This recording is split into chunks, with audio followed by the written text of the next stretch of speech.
Hello everyone, it's the Historical Gamer once again, and today we're going to be playing a different game. We're doing a first impressions video. This is literally the first time that I'm going to be playing through this DLC pack, but there's a new expansion out for Order of Battle. It's called Order of Battle Burma Road, and if you're not familiar with Order of Battle is a turn-based World War II game that's very similar to the Panzer General or Panzer Corps series. It has some unique elements that I've talked about in previous videos, like front lines, the way they handle supply, the way they kind of integrate naval units, allow aircraft carriers to kind of work in a quasi-realistic way. There's a lot of tweaks to Order of Battle, which were made to support a Pacific game, because when Order of Battle first came out, it was Order of Battle Pacific. Over the last year plus, they've released a whole bunch of campaigns, Blitzkrieg, the Winter War, Kriegsmarine, the Rising Sun, was it the Rising Sun or Morning Sun? Morning Sun, which looked at the Japanese campaigns in China, the Marine Corps campaign, and the most recent of them is the Burma Road campaign, which looks at a often ignored period of history in World War II, the Indian and Burmese fronts, where the Japanese launched an invasion from sort of Malay and Thailand into Burma, also known as Myanmar, and eventually drove even into the outskirts of India. It was a really interesting campaign that kicked off with the attack on Singapore. I don't know if Burma Road will really look at that, but it's also important strategically because the Japanese launched offensives that would threaten the Burma Road, which is a key supply line to China, which was often we forget, but nationalist China was busy fighting the Japanese in China as well. The Chinese lost more than 14 million people in World War II fighting against imperialist Japan. We often think of Chiang Kai-shek's forces and the nationalist forces and Mao Zedong's forces in the north of China as kind of backwards forces that weren't really capable of putting up resistance, but they were the first ones who started fighting the Japanese during World War II. And they were also the first ones in all of World War II that were fighting any kind of conflict. It wasn't strictly speaking World War II in a sense. It was China versus Japan, but it morphed into World War II, and I think it's an interesting look. I think Order of Battle Pacific has done something that I don't think many games have done, and they've looked at the Chinese front, they've looked at the Burmese front, they've looked at the Winter War, they've looked at these other less well-covered topics of World War II, and they've said, we think our game can model that. And while I'm not always a fan of the way that the sort of Panzer General, throwback to Panzer General type system models combat, I appreciate a game's willingness to consider other theaters that don't get a lot of play.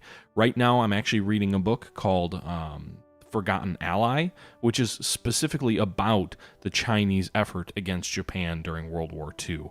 I'm still in the early parts of the book, but I've just kind of started rereading it because I read, maybe a tenth of the book a couple of months ago and have decided I want to get back into it. And, the release of Burma Road kind of spurred me to get back into it, and now I'm going to show you this here. So here you go. This is Burma Road. Obviously, there are a whole bunch of other expansions within the game that you can choose from. I played a long Let's Play of the U.S. Pacific campaign, or actually, I think it was the Rising Sun campaign, where we were conquering, sort of one of the two original scenarios where we were conquering most of the Pacific as the Japanese. I may still go back and pick that up someday. I think that's somewhere in here. Maybe not, actually. Oh, yeah, I think, no, I don't know. I don't even know if I still have the save. But in any case, we're going to go ahead and play the Burma Road expansion. We're going to go ahead and launch, and we'll see what this is all about. This is literally my first effort at this campaign, so we'll see if it starts in Singapore or what. Following the increasing tensions with Western powers, Japan has launched a widespread offensive against its adversaries. The adversary British forces, already drained by 2 years of war with Germany, must now resist the battle-hardened Japanese across the Southeast Atlantic. Okay, yeah, it does look like... So it's called Burma Road, and you would think that means it's going to focus on the Burmese and Indian theaters, but it does look like it starts out actually in the Malay Peninsula. So December 1941, the Japanese launch an attack on the Malay Peninsula. The Japanese already de facto control French Indochina. That includes Vietnam, it includes Cambodia, Thailand, or not Thailand, but includes Cambodia, Laos, and Thailand has an alliance with the Japanese at this period of time as well. So the Taiwanese forces are fighting alongside the imperialist Japanese. The Japanese are going to launch a landing of the Malay Peninsula.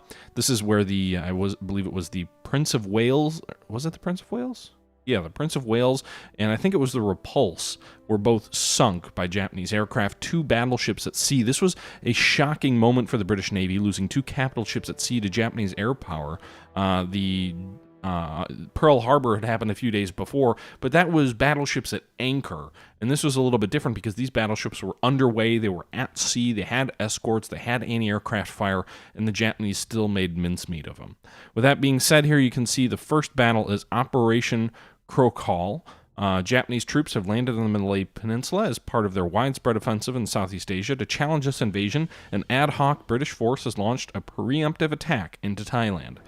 Okay, I don't actually know much about the history here, but it looks like we're fighting as the British here. You can see this campaign puts you in the shoes of the British. It doesn't look like you get to choose to be on the Japanese side. And yeah, we don't have any core units or anything to start because it's the very beginning of the campaign. So we'll just go ahead and jump in and see what happens.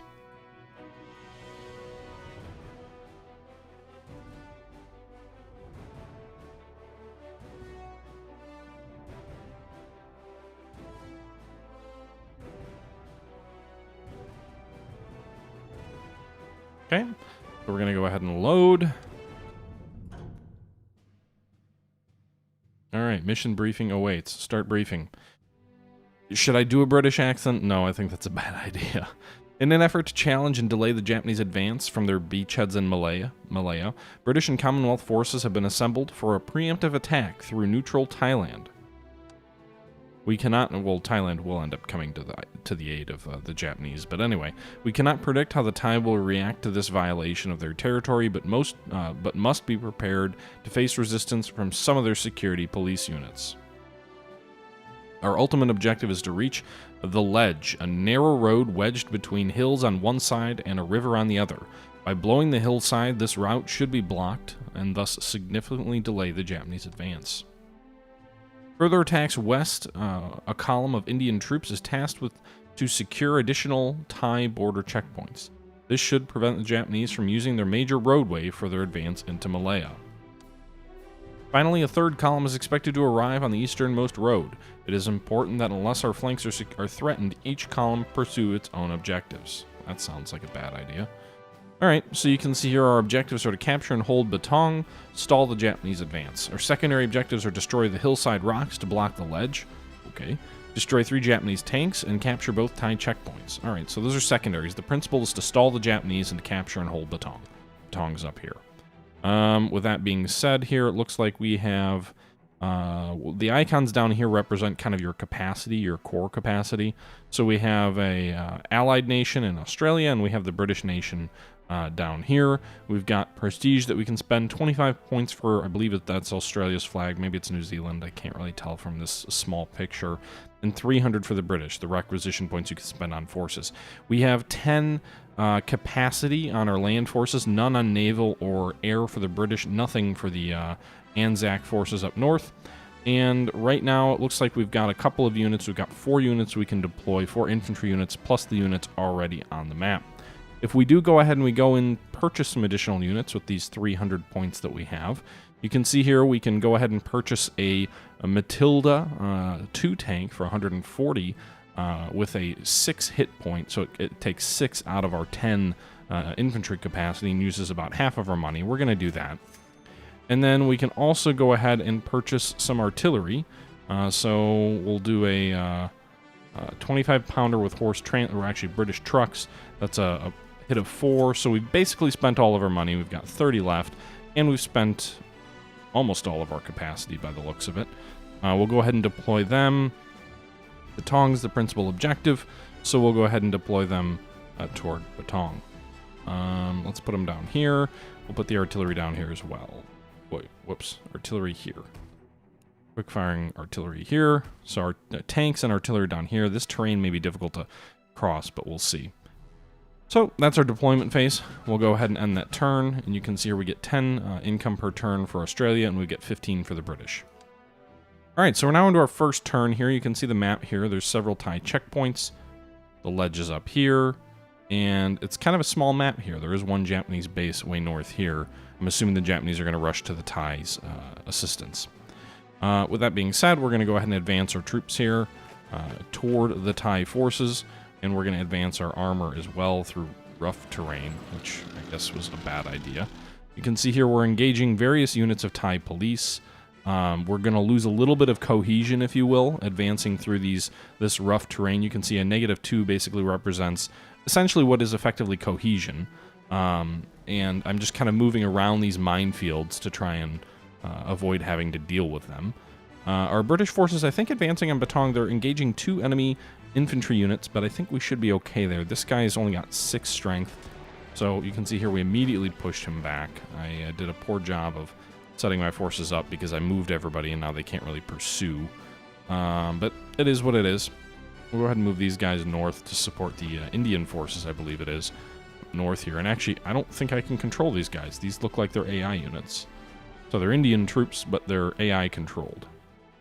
We'll go ahead and bombard this infantry unit here near Batong with our artillery, and then we'll go ahead and attack with our tanks. You can see here we inflicted relatively significant casualties on the enemy without too much loss on our end, and I think that's gonna do it. I think that's all we can move. We don't have any excess capacity. We don't have any excess money. We don't have any casualties to replace. So we'll go ahead and end our first turn. You can see the AI Indian troops are moving north here to deal with the Thai police. And it looks like they're overrunning those forces with relative ease. That's good. Good job, AI. Although that's not good. We've got a Japanese recon unit here in the woods, which would mean I'm assuming the Japanese are about to hit us in the flank or something to that effect. But I can't control these guys anyway, so we're going to have to trust that the AI does a good job here. And they just launched an attack against this Japanese recon unit and destroyed it. I hope that's not an act of war against Japan. Well, I guess we're already at war with Japan, now that I think about it. Alright, so enemy infantry moving south are attacking these British troops and getting the worst of it. And just great, the Japanese have air cover. We have no air units, and you can see here the Japanese have at least 2 recon units by the looks of it. And, well, I guess those guys are actually bombers. Those look like maybe they're GM4 bombers. Second column. The supporting column of Indian troops has begun their advance toward the Thai checkpoints. They report taking fire from Royal Thai Police and units and Japanese aircraft. Okay, so we already knew that. Let's see what we're going to do here. I'm just going to attack without any artillery bombardment. These Thai police are weak enough that I think I can deal with them. Go ahead and attack these guys. All right. So we've just destroyed 2 Thai police force units. Gonna go ahead and... Can we move and then bombard? No. Can I undo that? I thought there was an undo option. I thought there was an undo. Oh well. Armor's going to move to flank. We'll go ahead and hit these guys. We drove them back. Now they're cut off and surrounded.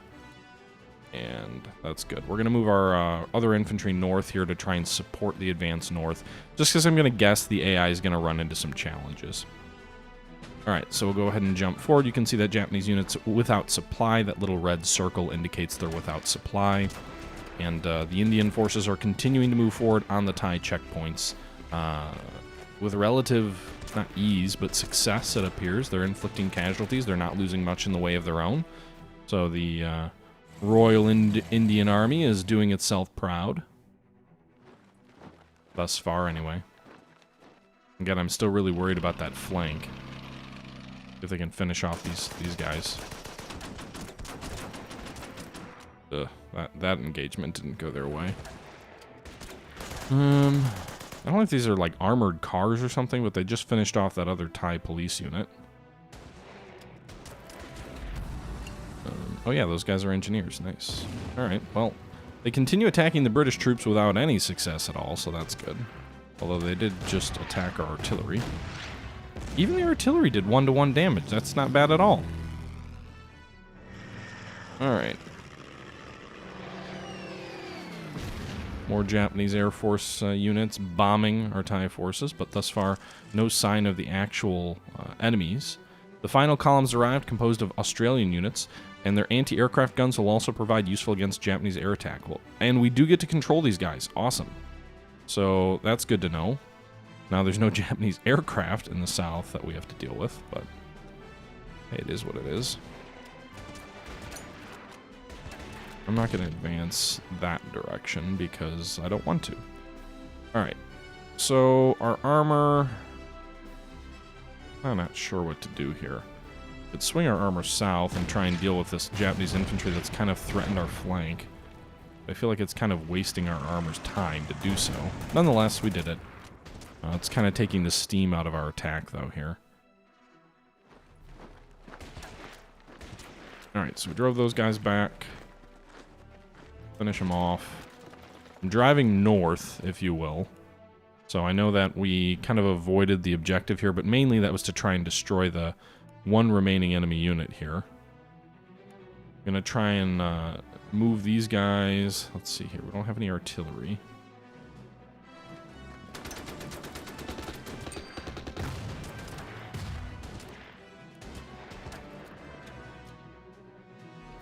Oh shit, ambush!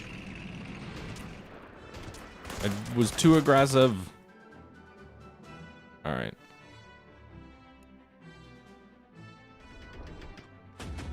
There you go. Shot down Japanese recon with our anti-aircraft, so that was positive. And drove this Thai force back. So we did get ambushed by some Thai police up here. Hopefully our Vickers Mark 6 is able to hold up against whatever the Japanese have up here in the north. I think that's all we have left to move. Oh, we've got the one unit here toward the Thai checkpoints. I need to give these guys like a truck or something. What are... Oh, these are British heavy infantry, I guess. So actually, they have mortars, which makes them really slow. They're support troops, and I didn't even pay attention to what I was moving. Good job, me. All right, well, the Indians continue to drive north. It looks like the Japanese have taken over one of these Thai checkpoints, so they're going to be facing stiffer resistance in not too long. I think the key is this going to be continuing driving on the south and on the center, and the more pressure we take off the Indians by, having substantial diversionary attacks in other sectors, the more success the Indian troops will have. Nonetheless, they're doing well. It looks like they just took that first checkpoint and destroyed. I'm assuming they're going to destroy here another Thai force. We'll see in a moment. Yep, they did. All right. So they're done. The Japanese are ready to move now. You can see here there's a recon unit, and I don't know what else. Oh, wow. That guy really got ravaged. Do what these Japanese infantry do. They're continuing to try and attack our artillery, and not getting much success.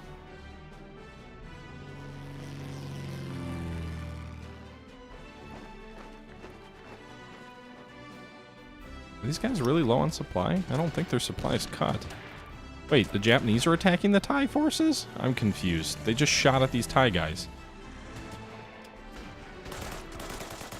Why are they killing Thai troops?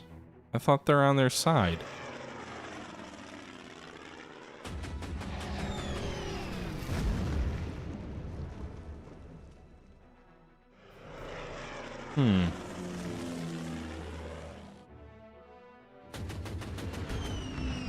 Goddamn Japanese bombers.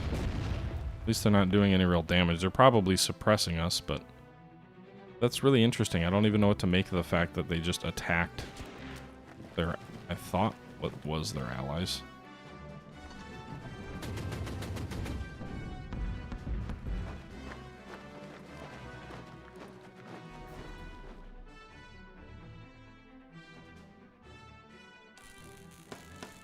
Why are these guys low on supply? Oh, they're cut off. This is why they're cut off. this Japanese unit here just cut our supply because I guess the supply was coming from over here. Nonetheless, we just opened that supply line back up. All right.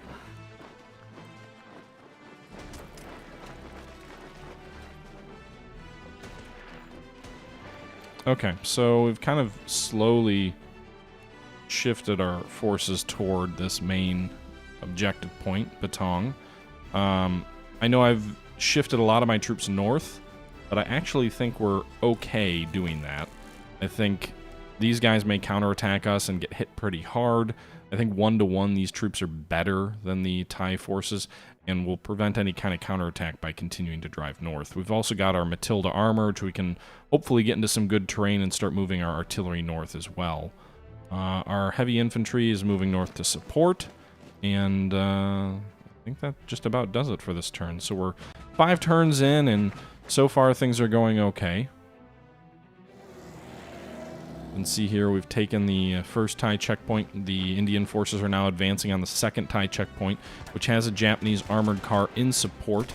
That first attack here was kind of a wash, 1-to-1, and we'll see how things go forward from here. I'm assuming the Japanese are going to get stronger and stronger with better and better reinforcements as time goes on. You know, the idea is we're launching a preemptive attack. The Japanese have troops that are landing on the beaches, so, you know, as they get more troops ashore, as they get more organized, they should show up with better and better troops. Their air force is certainly around, but it's actually not that strong. Most of their air units are only 4 to 6 in terms of their hit points. Generally, 10 is kind of full strength, and almost all their forces are at below full strength, unlike a lot of ours. Japanese infantry engineers actually attacking our armor. Although I wouldn't call a Vickers armored car necessarily armor. Nonetheless, that unit's getting beaten up a little bit. Uh-oh, Japanese armor. A legitimate tank, I think. Alright, why don't you retreat? Good job. So that unit almost got destroyed. It did do a little bit of damage, but... And Japanese infantry has arrived to severely blunt the tip of the spear for the Indian forces. Now they're attacking Indian armored cars and doing so with great success. The Indian forces there are having to retreat. Wish they were under our command. I don't think I'd get us so exposed.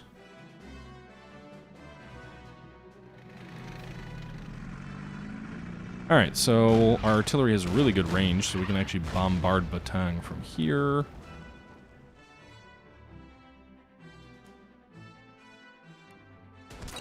Alright, so it doesn't look like the Thai forces here are going to attack us. Looks like we're going to have to take the bloody effort of attacking them. I should have kept my engineers down south. The engineers are the ones up north here. So this will be a little bit of a slower engagement. Let's see here.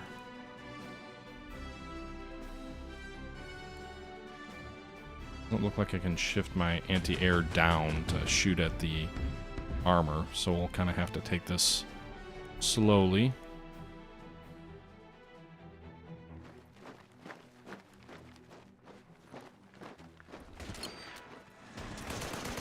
Alright, so we drove back the armored car.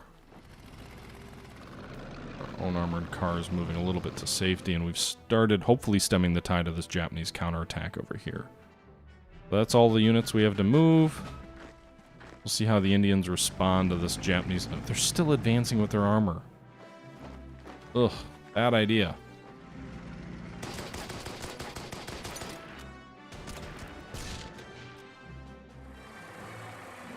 Huh. Why wouldn't you reinforce those guys? Why would you move them right back into the... Alright. Indian infantry given a good show of itself against Japanese infantry there. Indian armor doing okay. The armored cars are struggling, but...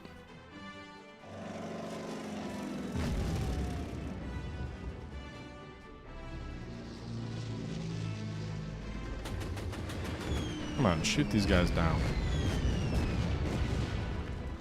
Japanese bombers aren't very effective against our own troops either, though, so that's at least a positive.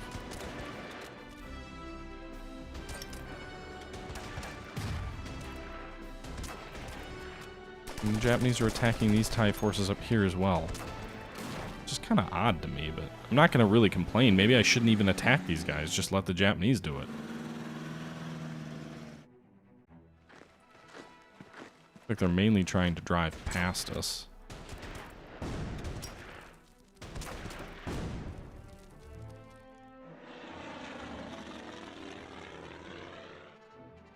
Okay. Continue moving our heavy infantry north along this roadway. Meanwhile, I guess we'll just kind of keep our focus down here. We'll actually shift our own infantry. Can't quite get them far enough south.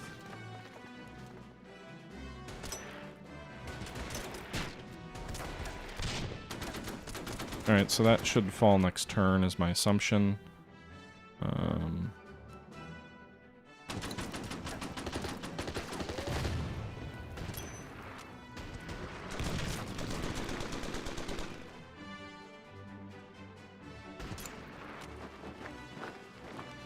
Alright. And we need to give these guys reinforcements. Wish I could, again, I wish I could attack these ground units with my anti-air. Turn their turret downwards, but nonetheless, continuing... Wait, anything else we can do? I don't really want to help the Japanese out by attacking that, so I think I'm going to let these guys reinforce, actually. We'll go ahead. I think we'll take Batang next turn, and then we can start driving on the rock ledge. Okay.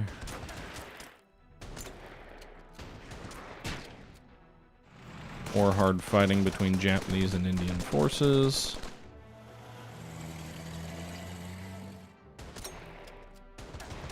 Indian armored cars trying to commit suicide.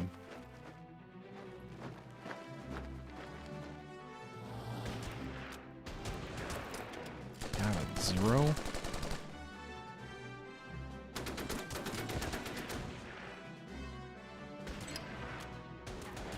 Well, I'm glad they attacked us. That means that will for sure fall next turn.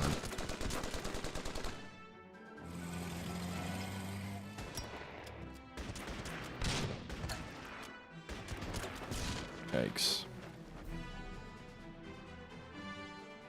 I'm gonna try and bomb and destroy that limited unit still. And no success. We'll see if they move a unit here to try and attack it. Doesn't look like it.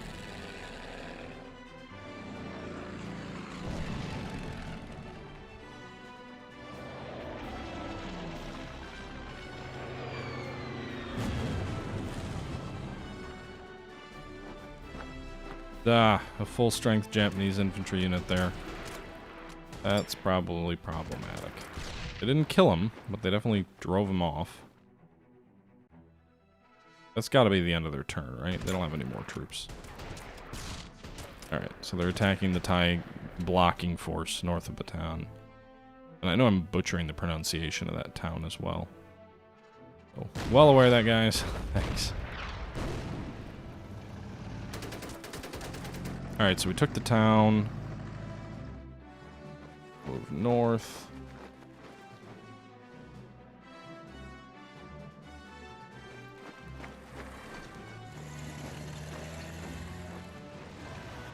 Alright, so we destroyed that Japanese armored car unit. I didn't want to attack the blocking force just quite yet.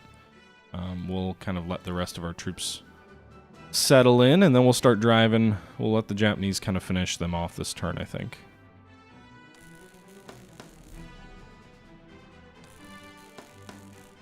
Okay, reinforcing those guys.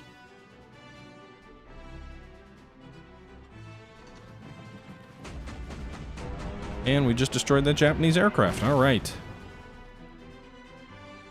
So, what do we do now? These guys need reinforcements.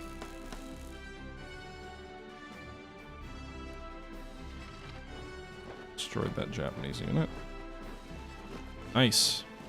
Alright, so the front lines are kind of confusing at the moment, but we just destroyed a Japanese armored car unit. There's a couple of Japanese tanks around somewhere. But I think we're ready for a full-blown assault north now. I'm trying to see what other units we have left. We've got the heavy infantry. which can only move 1 hex because it's boxed in. And I guess we can drop down to change it to mortar infantry. Maybe it can support these units if the Japanese attack it with defensive fire. I guess we'll see. We'll set it up as a mortar until we can get a little bit closer. Japanese armored car not having much success against Indian tanks. And hopefully these guys destroy that guy maybe, or at least drive him back. Yeah. So, again, the North is really interesting. It's really mixed results between Indian and Japanese forces. It feels very even up there as we kind of fight it out here down in the South. But I really wish the AI wasn't so stupid and didn't charge forward with 1 hit point units to launch attacks. Because, you know, that's suicide, as was just witnessed. Okay, on to the Japanese turn. We'll see what they all do here. Again, they're diverting their attention to bombing Thai forces, which also are going to all be out of supply now because we took their only supply center. Alright everybody, that's going to do it with this video, my first impressions of Order of Battle Burma Road. This is a new game out by Matrix and Slitherine Games. It's put out by the Aristocrats, and it's a DLC actually to Order of Battle World War II, or it used to be called Order of Battle Pacific. So far so good. I'm enjoying the scenario. It's a little bit of a slog here as we kind of move forward. You can, it's interesting that it gives me some control of some forces, but not all forces. I do like that, although it does feel like if I don't, you know, I'm assuming if I don't help these Indian troops out here to the north, they'll be overrun.